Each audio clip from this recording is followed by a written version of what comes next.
किसी बशर में हजार खामी अगर जो देखो तो चुप ही रहना। किसी बशर का जो राज पाओ या ऐब देखो तो चुप ही रहना।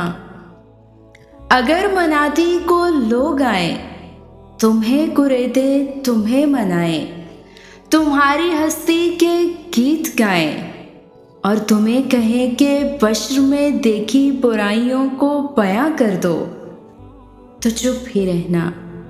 जवाज़ ये है, दलील ये है, ज़ईफ़ लम्हों की लफ्ज़िशों को, हराम नाते की कुर्बतों को, हमारी सारी खवासतों को, हमारी सारी हमाकतों को। वो जानता है, वो देखता है, मगर वो चुप है। अगर वो चुप है तो मेरी मानो, वो कह रहा है चुप ही रहना।